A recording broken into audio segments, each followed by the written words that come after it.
Hey guys, Bruce here, and I wanted to share another story, or I guess my story with you. A story that helped me run my digital altitude business when I'm run through rough times. So it was, I'd say, the year 2002. One of my hobbies that I do is Brazilian Jiu-Jitsu.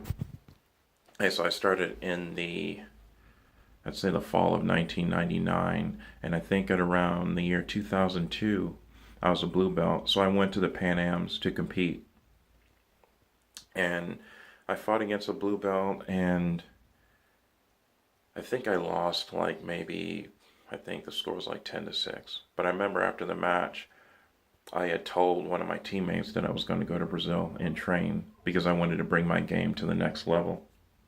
And at that time, I was working at HEB. I didn't have a car. I took the bus from where I was, and the bus dropped me off at a certain point, and then I had to walk to work. Okay. And what I did is I designed a budget to go to Brazil. So it took just about 2 years of just working, and saving. And the fact that I lived with my mom at the time actually made it, easy. I was training with elite martial arts at that time. And during that time, they were always bringing in like black belts to give seminars. And I hooked up with Philippe, which was one of the black belts. At that time, I told him of my plan to go to Brazil, and he seemed to support it. During that time, I think another 3, 4 months, I continued working and saving. But during that time, I was constantly watching videos. I was constantly internalizing, just by watching pictures of Brazil, the beach, the training, anything I can do to keep that mindset. And I think apart from this business was that I was training all the time. I'm training jujitsu like every single day. So I never deviated from that mindset of wanting to go to Brazil because losing in the Pan Ams had really stung, and I knew that in order to take my game to the next level, I had to go to Brazil and actually train, which is like the mecca of Brazilian Jiu-Jitsu. So to make a long story short, I think the last day of work, um, I had purchased my ticket, and in a sense, I kind of lucked out because getting my passport um, allowed me to stay in Brazil for like a year, which originally was what I had planned to do, was to stay for a year. And so packed my bags, um, and maybe a month or 2 months prior, I had talked to Philippe, and I'd kind of set everything up, to where, I had an apartment when I went down there. I had his number. He's supposed to pick me up at the airport.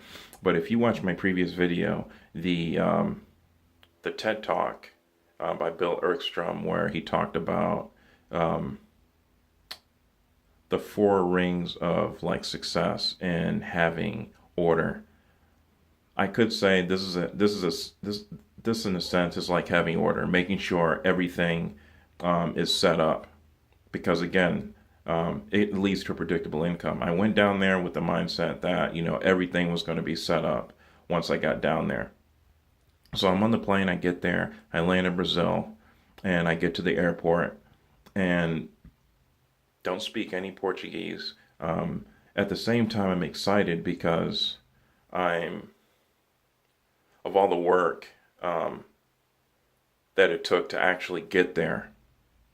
So I'm at the airport, and I have Philippe's number, and yet I'm being patient. And maybe after half an hour, I decide to get on the phone, and I call. I get no answer. Um, Call again. I hang up. I sit down. I wait a little bit longer. I get on the phone. I call, and he finally picks up, and I'm like, hey Philippe, this is Bruce. I'm here. Where are you? And he's like, well, oh my friend, I'm in Europe. Oh, what the fuck are you doing in Europe? You're supposed to pick me up. I'm sitting here waiting, and I have no place to go. And then he's like, well, just go to the apartment. I'm like, okay, fine. Yeah, get in the cab. I go to the apartment. He gives me the address. Um, I get out, and what I remember is small little, like a somewhat of a condo, a mini complex. I walk in. Yeah, I don't speak any Portuguese, and I'm telling the guy, you know, do I have a room? I need to rent, a room. Is there a room available? And he's like, no, no, no, Intenji, I don't understand. I'm like, well, I was supposed to have a room set up, and he didn't understand what I was talking about. And so here I am with about 10 grand in my pocket and no place to live. you know. And on top of that, the cab driver had took me for about $100.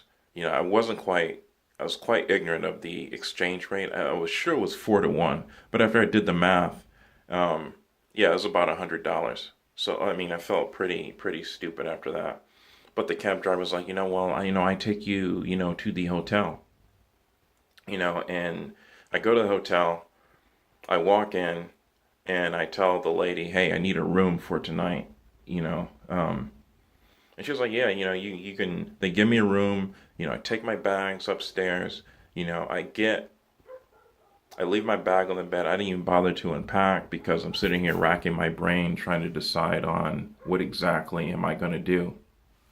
And I I go downstairs into the lobby and I jump on the computer because um, Felipe told me there are several schools that he trains at, and I was right off of Santa Clara Boulevard in Copacabana, and I think at that time it was right at around 2 o'clock.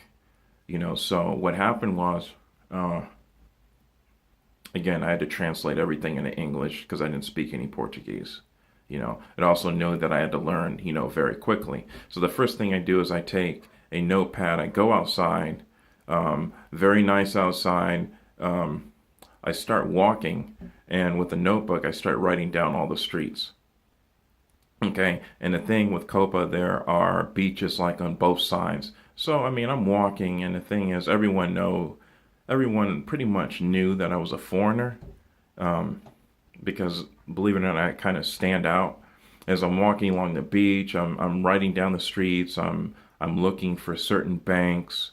I'm trying to find out what the exchange rate is. Um, I'm trying to locate the Brazilian Jiu Jitsu school that I was going to train at.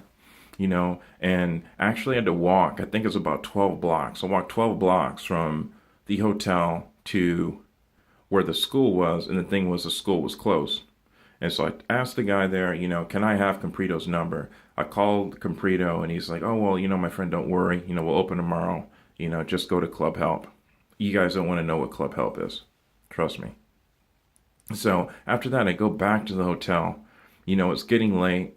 I think before I went back, I went to the other side of the beach and again, just started looking around, started walking, just trying to familiarize myself with, the environment there.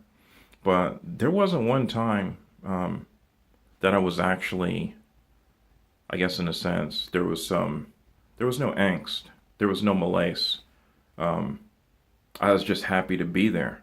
So I go back, and I think I stayed maybe one night at that apartment, and then I get up first thing in the morning, and I had to find a place to live.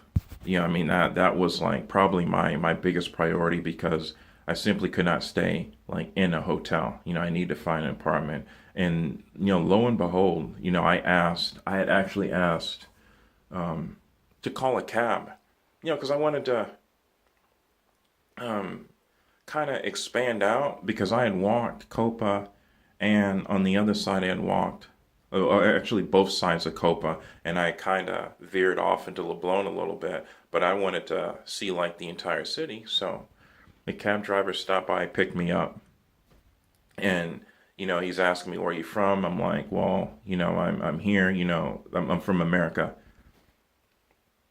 And he asked which part, and I said, well, I'm from Texas. And then he says, I told him, what had happened. A friend of mine was supposed to meet me here. He didn't show up, so I'm here looking for a place to live. And probably the most genuine thing that ever happened was the guy didn't charge me for the ride. He spent the rest of his time helping me find an apartment, to stay. And we were at it for about 4 or 5 hours, and just free of charge. I ended up giving him money because of the time he took to help me find a place. And I ended up finding a place off of Santa Clara Boulevard, little apartment, ran me like maybe 200 American dollars a month. So I guess the